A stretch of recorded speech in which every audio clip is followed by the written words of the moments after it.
Dios bendiga, iglesia, saludos. Gracias por estar con nosotros una semana más para presentar la conclusión de la clase que establecimos y comenzamos la semana anterior, que es la Biblia y la Reforma, parte 2. Comencemos haciendo un resumen de lo que hablamos la semana anterior.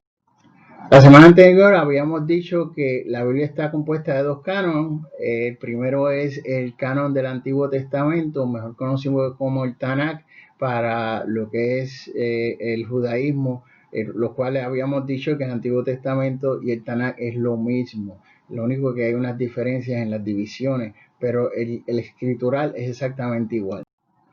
En el año 334 mencionamos que Alejandro Magno invade a Jerusalén. Al él invadir a Jerusalén y todo lo que viene a ser el imperio griego, entra con él las filosofías de Aristóteles, las filosofías griegas, los cuales van a marcar la vida y la historia de todo lo que es el imperio griego, inclusive el imperio romano, y dichas influencias van a estar presentes aún en lo que es parte de lo que es la historia del cristianismo y aún fuera del cristianismo.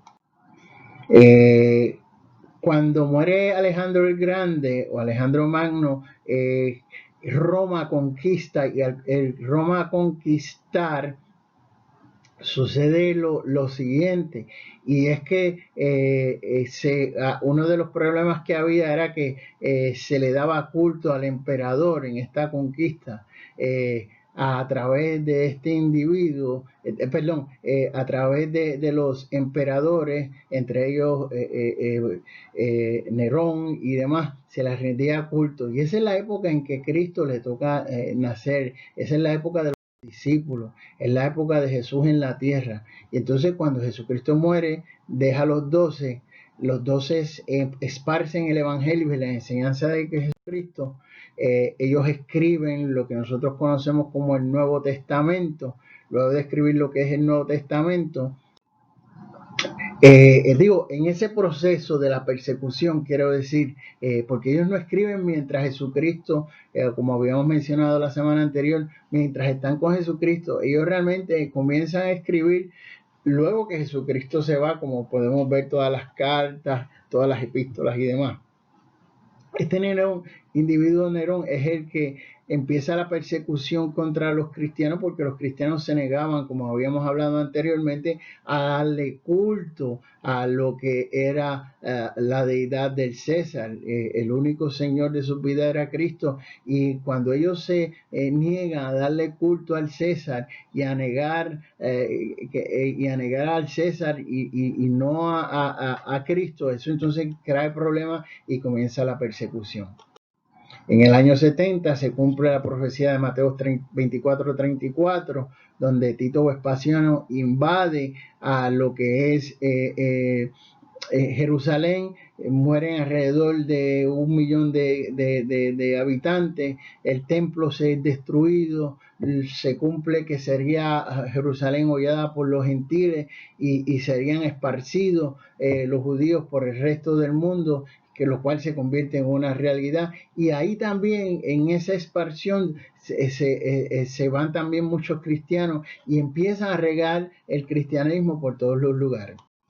Algo interesante que es que una vez Jesucristo muere, los 12 se encargan de esparcir este evangelio y hacen unos apóstoles, y hacen unos discípulos. Esos discípulos en el mundo, la historia del cristianismo, se le conoce como los padres apostólicos de la iglesia. Eran los discípulos de los apóstoles. Entre ellos cabe mencionar Clemente, Tertuliano, entre otros. Ellos continúan enseñando las enseñanzas de los apóstoles que Cristo les enseñó a los discípulos, haciendo apologéticas, haciendo defensa en contra de la filosofía griega, en contra de esas corrientes que les tocó vivir, como nosotros ahora mismo, que nos ha tocado vivir unas filosofías, unas corrientes, como bien decía el pastor recientemente, y entonces nosotros hacemos apologética. Lo mismo estaban haciendo estos hermanos nuestros en esa época. Desde Nerón pasan unos 46 emperadores hasta llegar, y todos ellos en persecución de la iglesia. Hay una persecución constante, pero mientras mayor era la persecución, mayor era el crecimiento de la iglesia. Sin embargo, en el año 313 las cosas cambian. Constantino llega al poder.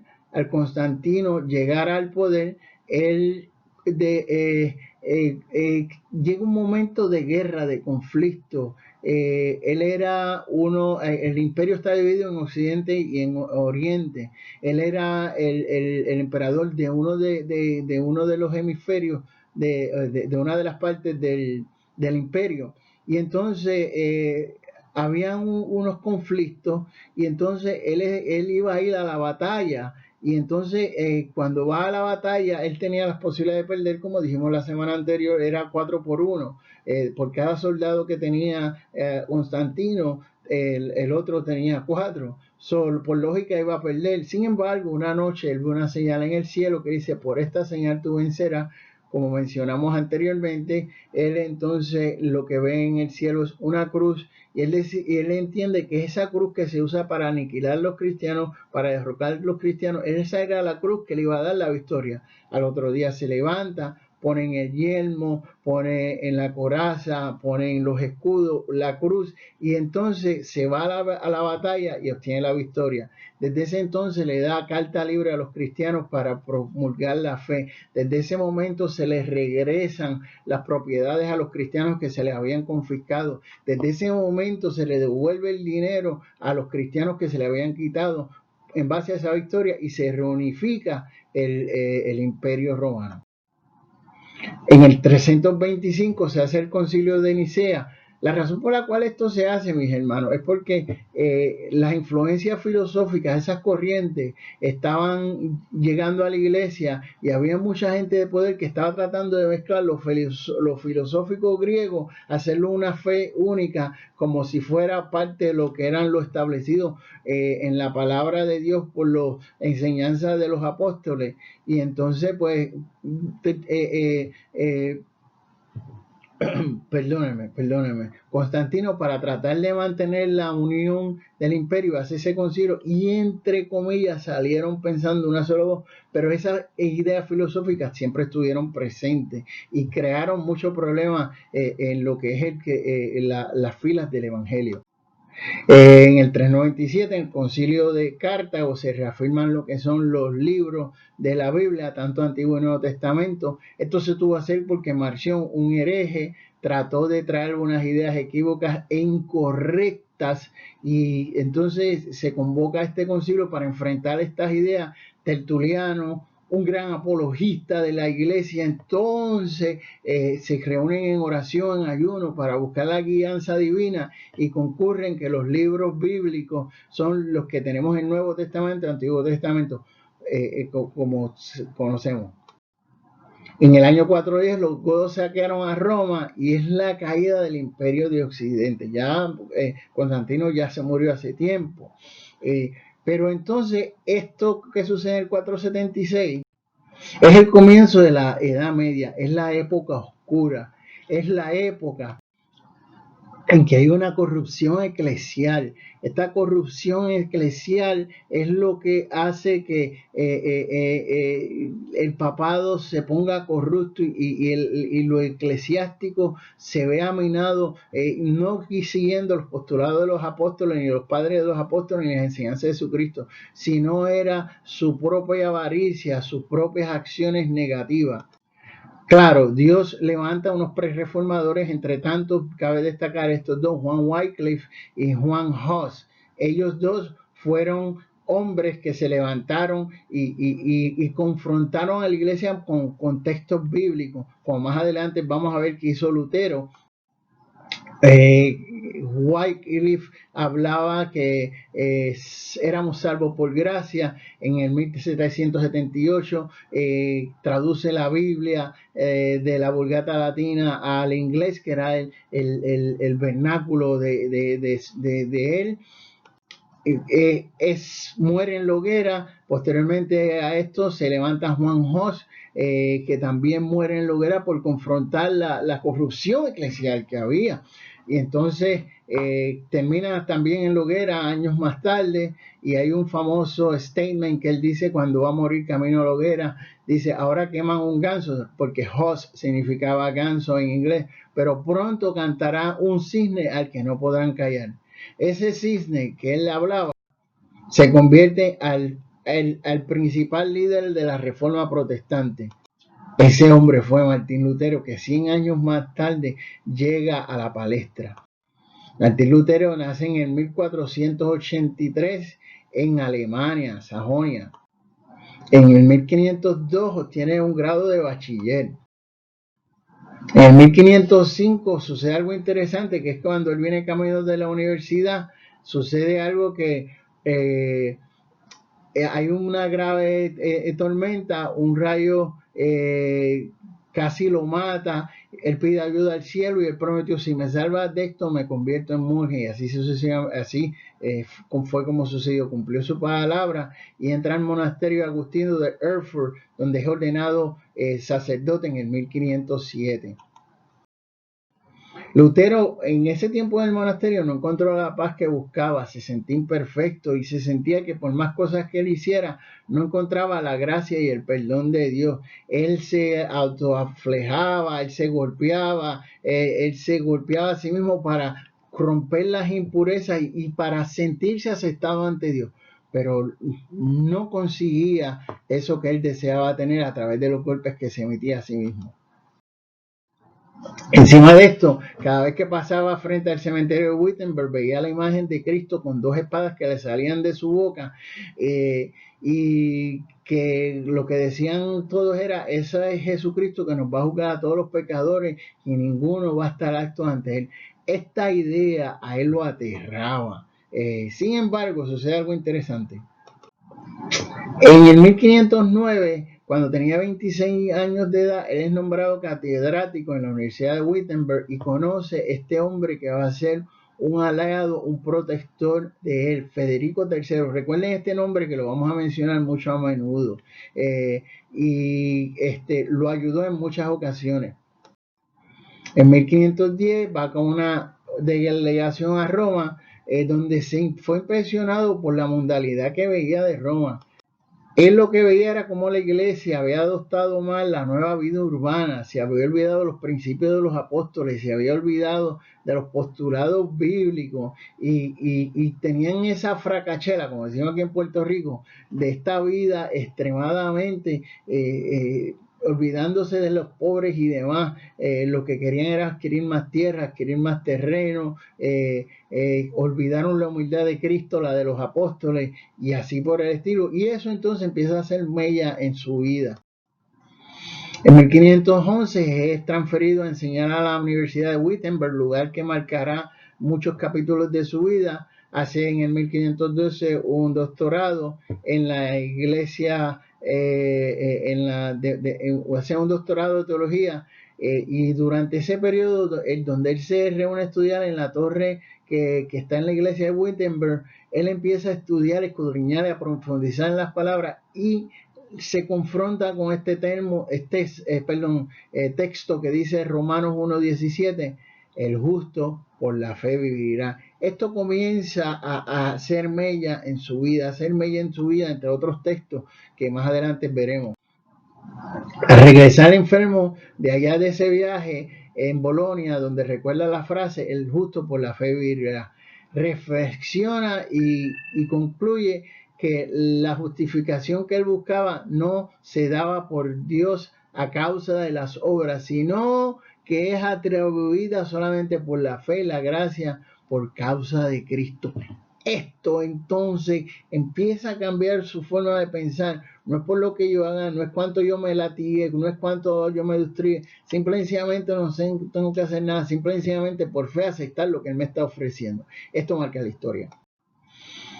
Ok, los líderes de la Iglesia Universal leían e interpretaban la Biblia para sus seguidores. Lutero decía, no, todo el mundo debe leer la palabra de Dios, todo el mundo tiene que tener acceso. Esto empieza a hacerle mella en su mente también. Lutero sostenía que solo la fe era la manera de llegar a Dios, no las buenas obras, contrario a la Iglesia Universal que decía, tú te salvas por las obras y teniendo fe, una cosa va con la otra.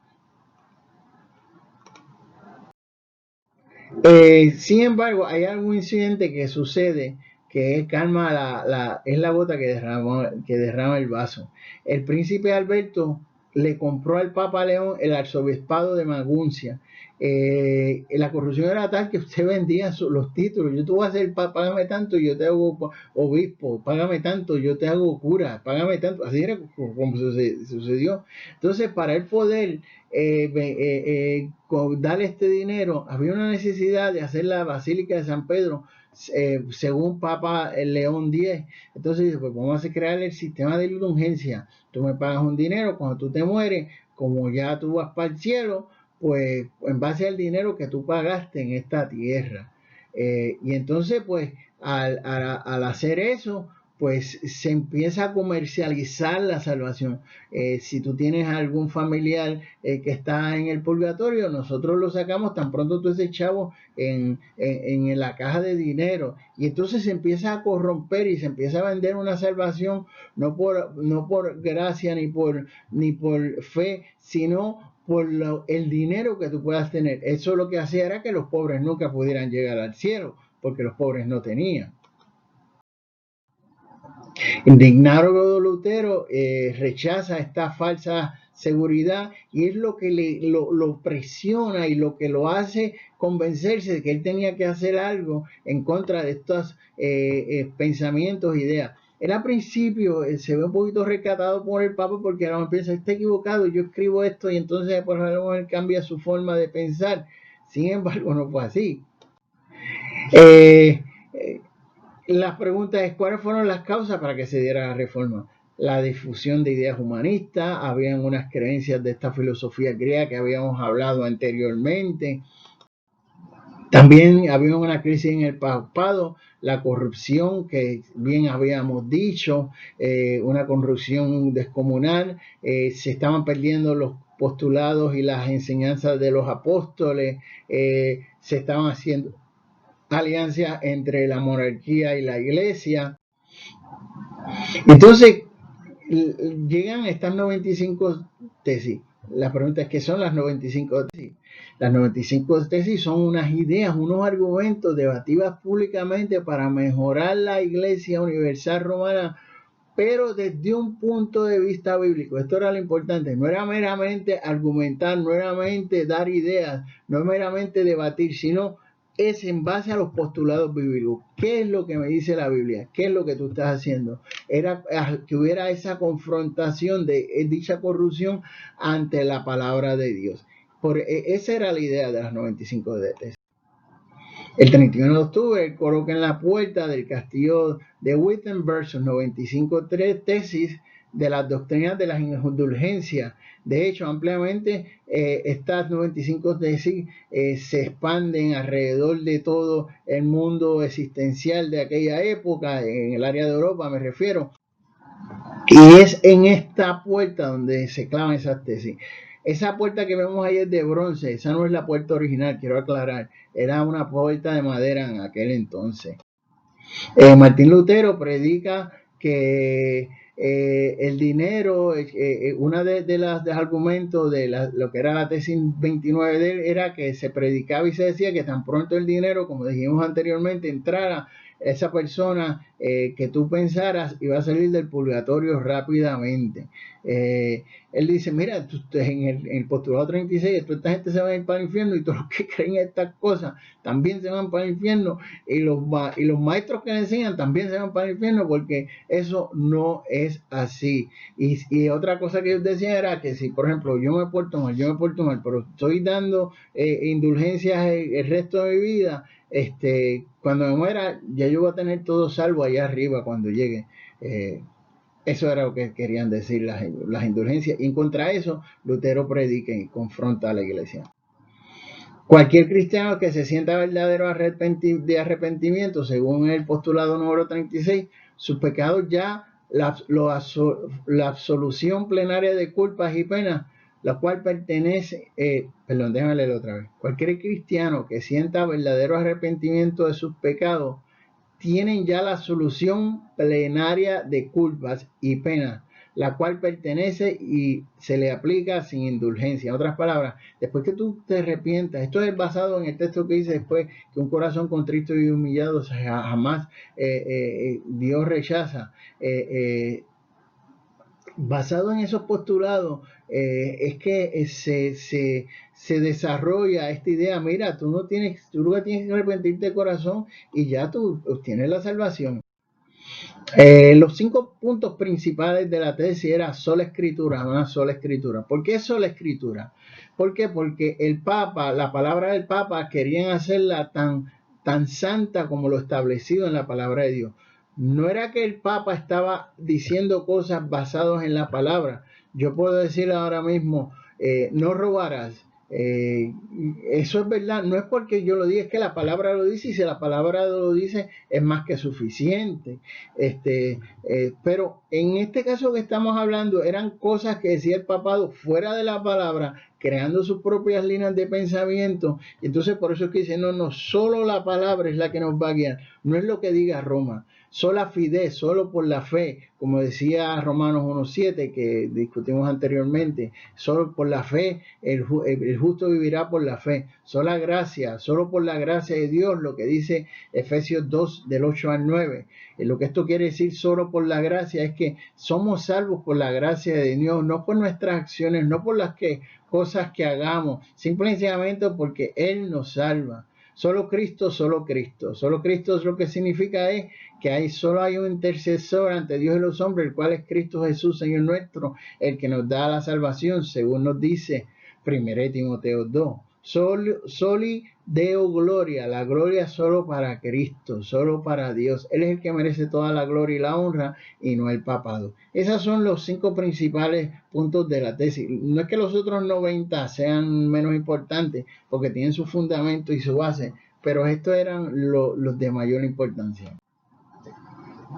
La tesis de Lutero causaron gran revuelo, fue atacado por varios flancos, como nos está pasando ahora. Siempre que el cristiano se levanta a establecer algo o reafianzar lo que establece la palabra, usted y yo vamos a ser perseguidos. En este momento histórico que nos ha tocado vivir, vamos a enfrentar oposición como enfrentaron estos hermanos, como enfrentaron los discípulos. Nosotros se nos dice fundamentalistas, a nosotros se nos critica porque hablamos en contra del aborto, porque no creemos porque creemos en que el matrimonio es entre un hombre y una mujer como establece la palabra, y por eso vamos a tener ser confrontados, y es lo que está viviendo estos hermanos en este momento. Encima de esto, la imprenta ayuda a que estas 95 tesis se difundan por toda Europa, aunque en ese momento histórico, tal como estamos viviendo, alrededor de varias semanas, casi un mes más tarde, llega la peste a Alemania, y esta peste en Alemania, que es la peste bubónica, es lo que aparentemente detiene el desarrollo, pero gracias a la imprenta se desarrolla, y esta información corre como pólvora alrededor del mundo europeo y el mundo existencial, haciendo que casi al año más tarde ya casi toda Europa conocía estas 95 tesis de Lutero. Lorenzo, él consigue unos aliados, entre ellos Lorenzo Briva, obispo de Würzburg, que también más adelante veremos que hace una aportación positiva a la vida de Lutero. Maximiliano, emperador sacro del Imperio Germánico, que también hace aportaciones positivas. En 1519, en Leipzig, Lutero afirma que Cristo es la cabeza de la iglesia y que el Papa es un usurpador porque se está tomando una autoridad como cabeza de la iglesia cuando la cabeza de la iglesia es Cristo. O sea, él estaba tirando con todas, pero es basado en postulados bíblicos. De 1497 a 1560 vive Felipe Melanchthon. Fue colega de Lutero y él era un experto en lenguas muertas en aquel entonces.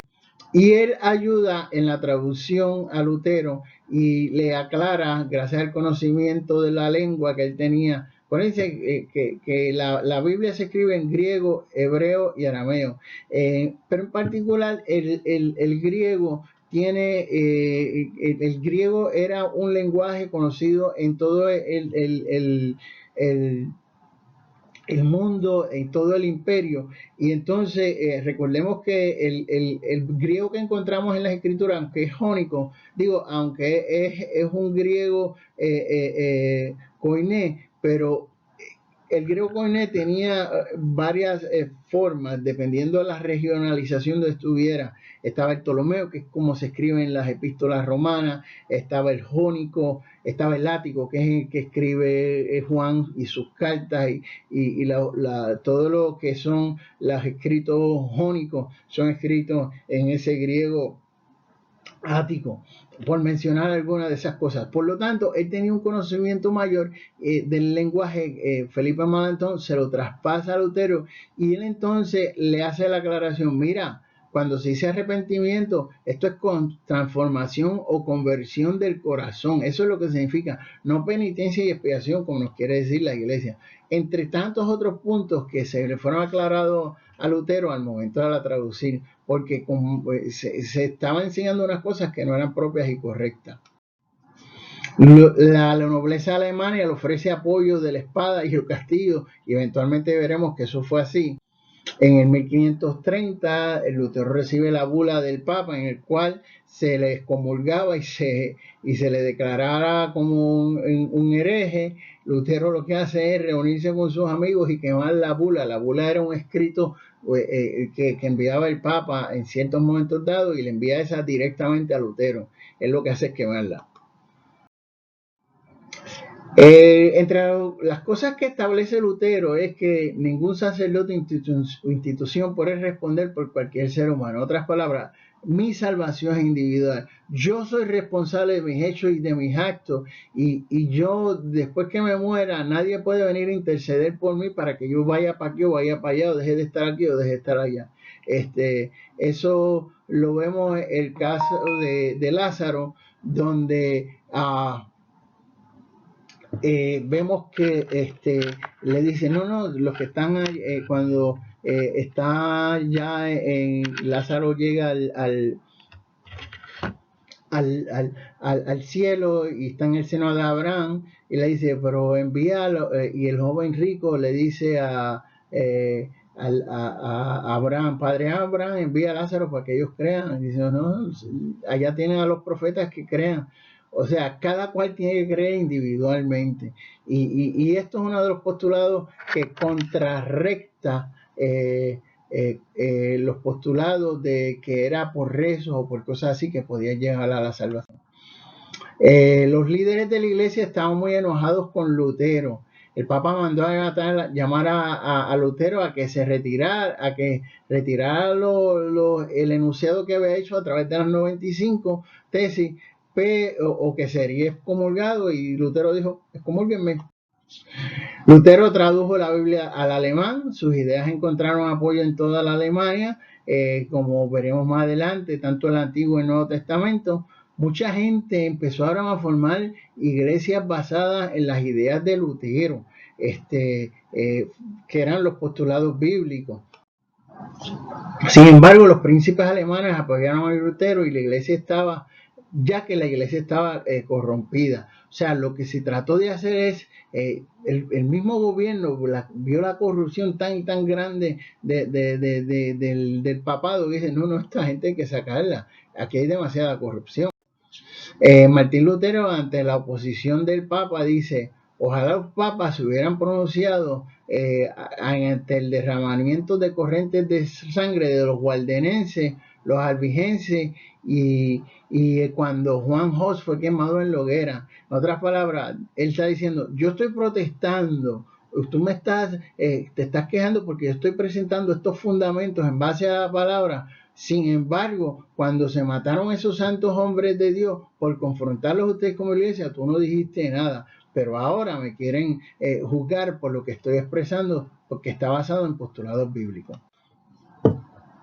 Todos a la vez somos consagrados, decía Martín Lutero, basado en Primera de Pedro 2:9, como sacerdotes. En otras palabras, ¿por qué él dice esto? Porque, como habíamos explicado la semana pasada, la iglesia Universal Romana establecía que solo ellos podían interpretar, leer y estudiar la palabra. ¿Por qué? Por un texto que dice, lo que dice Éxodo 19:6, donde dice que haré de ustedes príncipes y sacerdotes. El sacerdote era el que se encargaba de los postulados y la formación espiritual del pueblo. Por lo tanto, como ellos eran sacerdotes, ellos eran los únicos que podían bregar con lo que tiene que ver con lo eclesiástico y lo espiritual. Sin embargo, Lutero se basa en 1 Pedro 2, donde dice, no, aquí todo el mundo puede ser, después que tú creas a Cristo y aceptas a Cristo con tu corazón, estudias la palabra, tú tienes el derecho a ser tu propio sacerdote a través del bautismo y demás.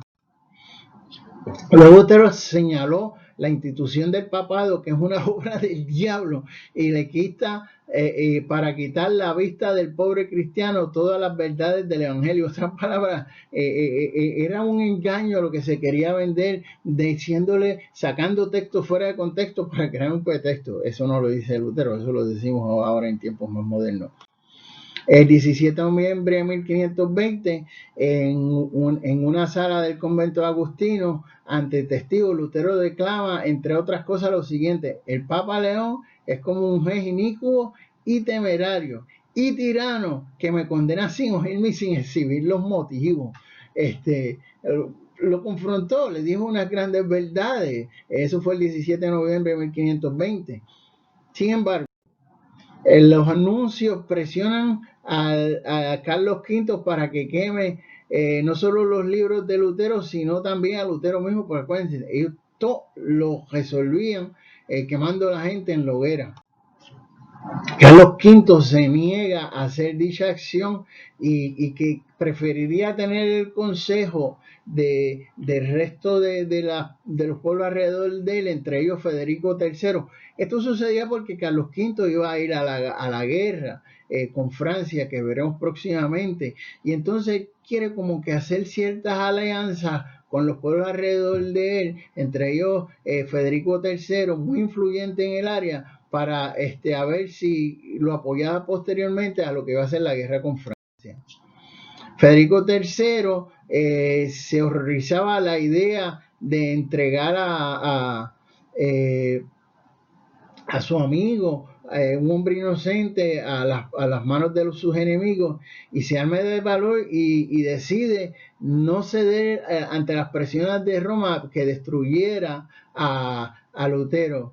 Y entonces esto lo que hace es que produce una ruptura entre Federico III y Roma y su pueblo. La suerte del fraile Lutero estaba echada. Lo que le quedaba era o morir en la hoguera o ser protegido por sus amigos y por la gente que creía en él. En 1519 muere Maximiliano, recuerden que lo mencionamos anteriormente, y sale Carlos I de España y se convierte en Carlos V, ya que Federico III no quiso dicha posición. Federico III no quiso la posición porque él estaba acá en esta área de Sajonia y se sentía más cómodo allá. De la misma forma estaba protegiendo a Lutero. Este era Carlos V, el cual viene a ser el rey entonces en esa área. Entonces, el Papa intentó aprovechar esta muerte y al entrar Carlos V a la palestra, y entonces trata de que mataran a Lutero. Él se negó, porque, pues, les repito, habían ciertas influencias que él quería tener sobre Federico III, ya que conocía que Federico III lo protegía. Esto sucede, y entonces en 1521 el nuncio papal Alejandro hizo lo posible para que Lutero no fuera oído ni para que los argumentos que él quería presentar fueran escuchados. Sin embargo, el duque Jorge de Sajonia se levanta y lanza un duro ataque contra el Papa, haciendo que las cosas se empeoraran para Lutero y para esa región. A raíz de esto, el emperador emite un edicto que ordena a Lutero a presentarse a Worms, asegurándole un salvaconducto. Un salvaconducto era que te vamos a proteger la vida, tranquilo, nadie te va a hacer daño. La amistad de Lutero dice, mira, ni para allá, miren muchachos, porque esa gente lo que te van a hacer es una encerrona. Sin embargo, el 17 de abril de 1521, Lutero decide valientemente entrar. Allí en presencia de Lutero estaba todas las personas que vemos aquí, electores, 28 duques, más de 5.000 concurrentes y mucha gente de poder para escuchar lo que tenía que decir Lutero. Ahí vemos cuando Lutero está expresándose frente al Papa y frente al nuncio en la dieta de Worms. Y entonces sobre una mesa se llevan los libros de Lutero y le dicen, el Papa le dice, mira, retráctate de lo que tú has escrito. A la primera pregunta, él dice, no, yo no me voy a retractar, no voy a retractarme de lo que he escrito. Y entonces él quiere un tiempo adicional para hacerlo y explicar lo que él cree y lo que él pensaba, lo cual pide un tiempo adicional. El 18 de abril de 1521, Lutero responde y dice, yo no quiero ni puedo retractarme de nada, por no ser bueno ni digno de un cristiano obrar contra lo que le dicta su conciencia. Heme aquí, no puedo hacer otra cosa, que Dios me ayude. Cogió, se levantó y los dejó allí todos. Y claro, como tiene un salvaconducto, lo fue a utilizar. Sin embargo, se hace una tramoya más tarde. El emperador Carlos V, si bien quedó impresionado por Lutero, tomó una decisión política. Era inminente la guerra de Francia, como habíamos mencionado, y él necesitaba la alianza del Papa. No tan solamente la alianza del Papa, sino necesitaba la alianza de los países que estaban con el Papa. Por lo tanto, a él no le importaba mucho lo que le pasara a Lutero. Por tanto, informa a los estados imperiales que estaba resuelto a proteger la fe católica y castigar a Lutero como hereje, después que había dicho que lo iba a proteger. Su salvaconducto protegía a Lutero y a pesar de la presión del nuncio, Carlos V señaló que aunque todo el mundo faltase a las promesas, un emperador no debe hacerlas en vano. Por lo tanto, lo que está diciendo, yo voy a cumplir este nuncio. Sin embargo, aquí es donde se viene el meollo. El Lutero abandona la corte el 26 de abril. El edicto de Worms fue dictado el 26 de mayo, o sea que cambiaron la fecha, alteraron la fecha para que cualquiera que lo matare, le diera muerte, no tan solamente a él, sino también a sus escritos.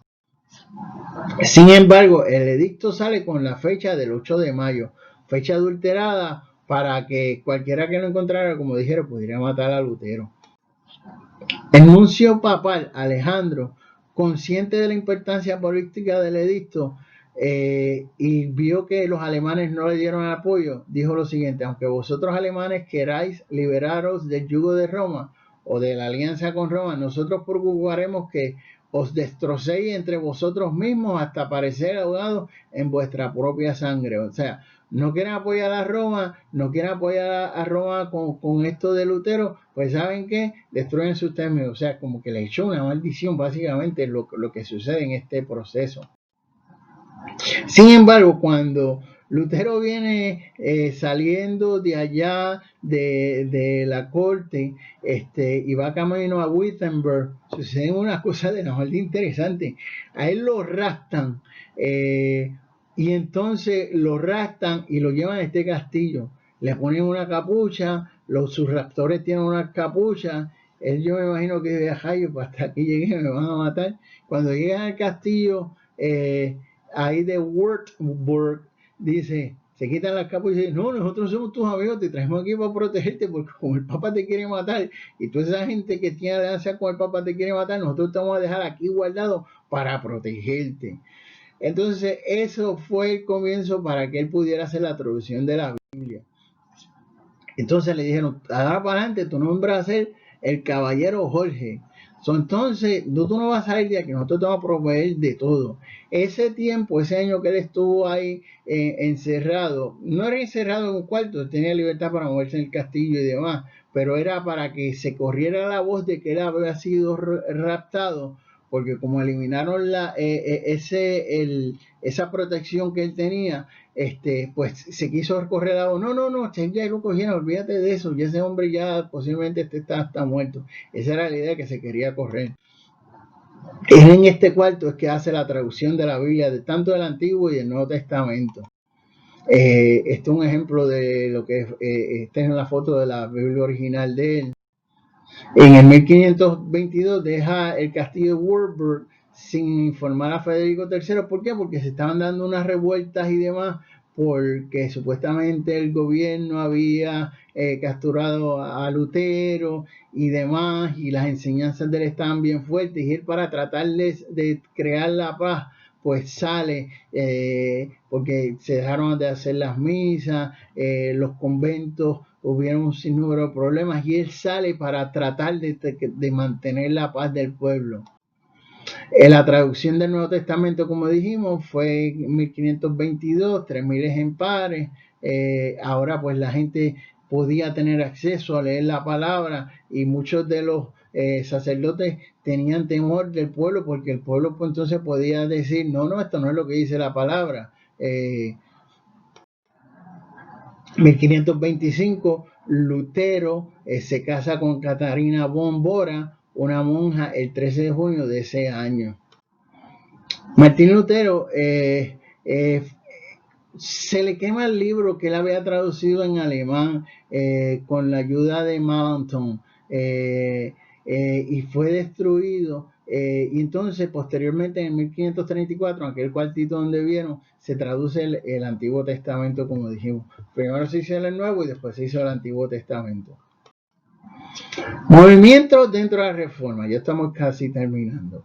Los movimientos de la Reforma, uno de ellos fue el siguiente: el calvinismo. Juan Calvino, francés, parte de la Reforma protestante, huye de Ginebra a Ginebra, Suiza, buscando ser socorrido.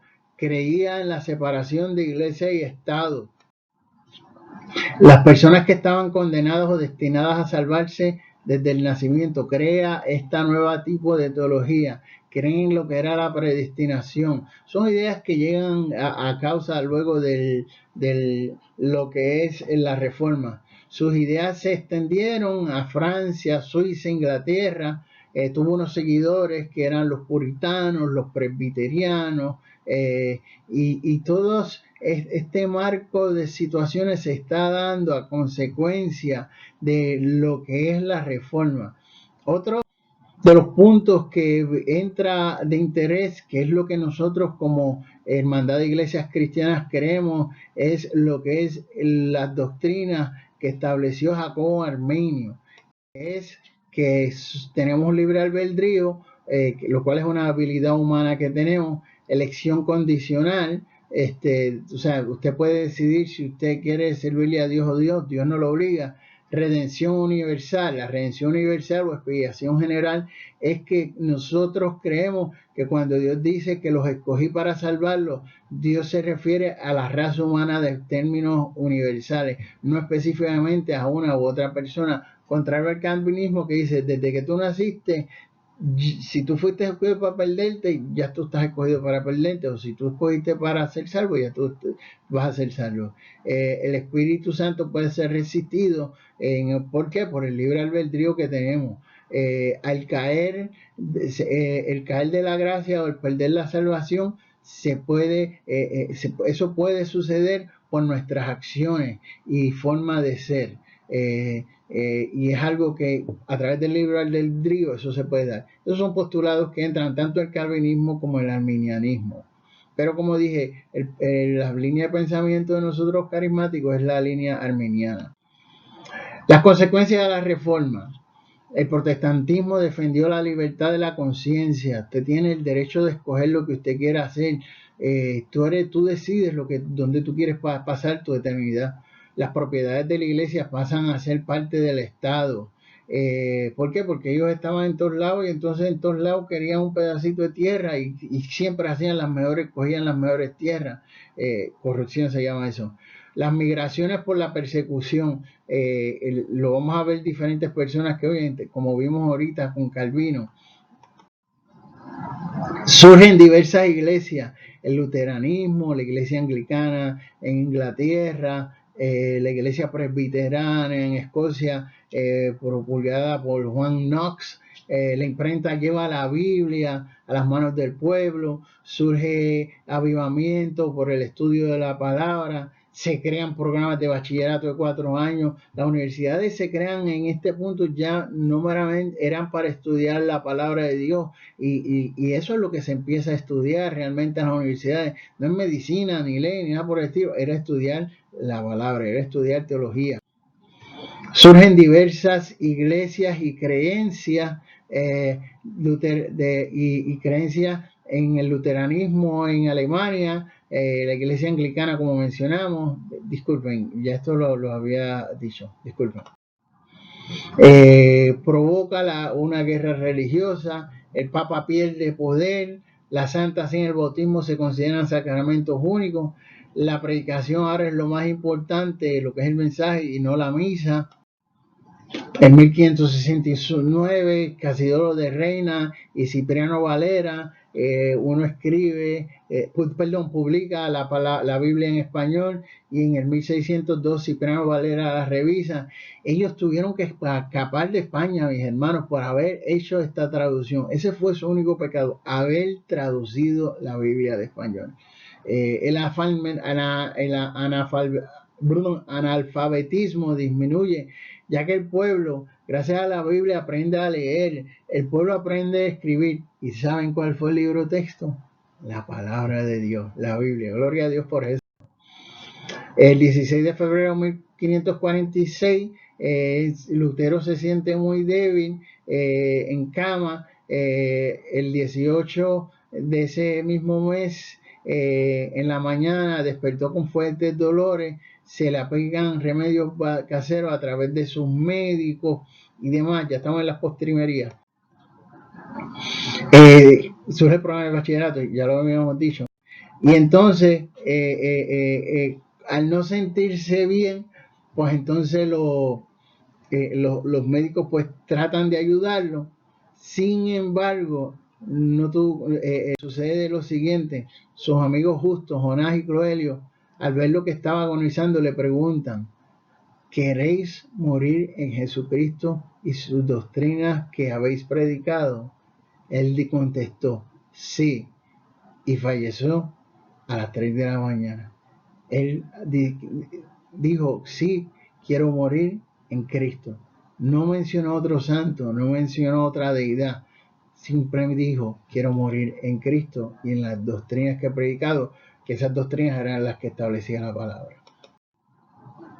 Lutero, así era que se vio en el ataúd, y finalmente, posteriormente, su esposa, Catalina von Bora, queda en una situación económica muy mal, viaja a Wittenberg, es ayudada por el lector de Sajonia y los condes de Mansfeld, se desata la peste en Wittenberg y Catalina huye a Torgau, donde sufre grave accidente que le causó una rotura de la pelvis, entre otras heridas. Catalina murió en Torgau 3 meses después, el 20 de diciembre de 1552, a los 53 años. La misma fue enterrada en el mismo sepulcro donde está su marido en Wittenberg.